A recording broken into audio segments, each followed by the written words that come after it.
Hey everybody, Jason Easley here from Politicus USA and the Daily, both available on Substack. Please subscribe. Please subscribe to our YouTube channel. Please follow, like, and follow us. And please leave a comment. In today's video, oh baby, we just got done watching Donald Trump with his big days-long summit with Vladimir Putin. What in the hell was this? The media spent literally almost 36 hours endlessly hyping this thing. Oh, it's a big thing. It's a big thing. They're going to hold a press conference. They're going to hold a news conference. Donald Trump spoke for 3 minutes and 7 seconds after Vladimir Putin, which, by the way, this raised the alarm of diplomats and government experts all around the world. Because why is Trump deferring to Vladimir Putin on American soil? But he spoke for 3 minutes and 7 seconds. Then he ran off stage and took 0 questions. And what Trump had to say was a mix of babble, vagueness, and nothing. But let's check out the video and you can make your own judgment. Mr. President, that was very profound. And I will say that I believe we had a very productive meeting. There were many, many points that we agreed on, most of them, I would say, a couple of big ones that we haven't quite gotten there, but we've... What are they? What points are they? What points did they agree on? Because Putin made some vague reference in his remarks to an agreement. What's this agreement? Made some headway.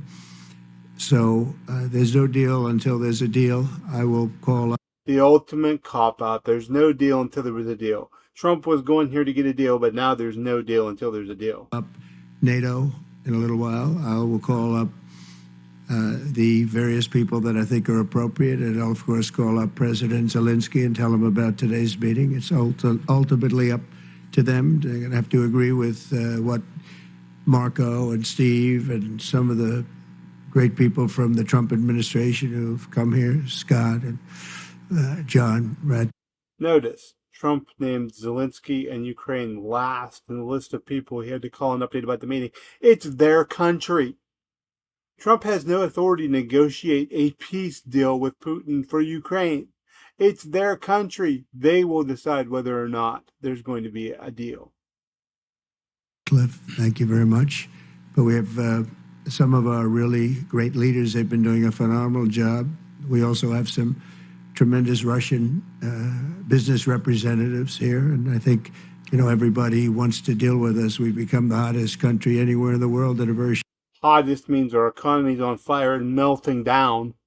Short period of time, and we look forward to that. We look forward to dealing. We're going to try and get this over with. We really made some great progress today. I've always had a fantastic relationship with President Putin. I don't know why Trump always thinks it's a good thing when Putin is distrusted and disliked by about 90% of the country, according to latest polling.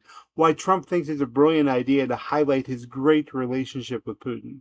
Vladimir, we had many tough meetings, good meetings. We were interfered with by the Russia hoax. Oh, Russia hoax. What the...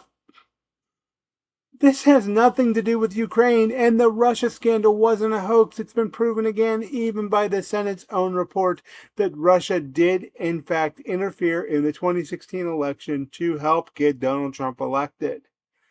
It's not a hoax, people. It made it a little bit tougher to deal with, but he understood it. I think he's probably seen things like that during the course of his career. He's seen it all, but we had a... Why is Trump speaking so admiringly about Vladimir Putin? Put up with the Russia hoax. He knew it was... Again, the Russia thing. It wasn't a hoax. By the way, when Trump calls the Russian election interference in 2016 a hoax, he, right beside Vladimir Putin, he's giving Putin the green light to interfere in more elections. That's what he's doing. It was a hoax, and I knew it was a hoax, but what was done was... He knows it was a hoax. He knows it's true, and that's why he's still talking about it almost 10 years later and trying to make it go away. It was very criminal, but it made it harder for us to deal with. Very criminal. Yeah, you're right. It was criminal. Do you know who went to jail involved with this thing? your people. Country in terms of the business and all of the things that we'd like to have dealt with, but we'll have a good chance when this is over. So just to put it very quickly, I'm going to start making a few phone calls and tell them what happened. But we had an extremely productive meeting and many points were agreed to. This was a giant waste of time.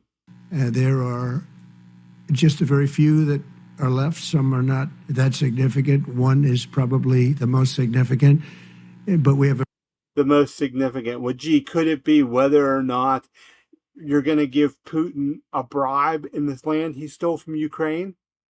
a very good chance of getting there. We didn't get there, but we have a very good chance of getting there. I would like to thank President Putin and his entire team, whose faces, who I know in many cases, other than that, whose faces I get to see all the time in the newspapers. You're almost as famous as the boss. He just called Putin the boss. But especially this one right over here.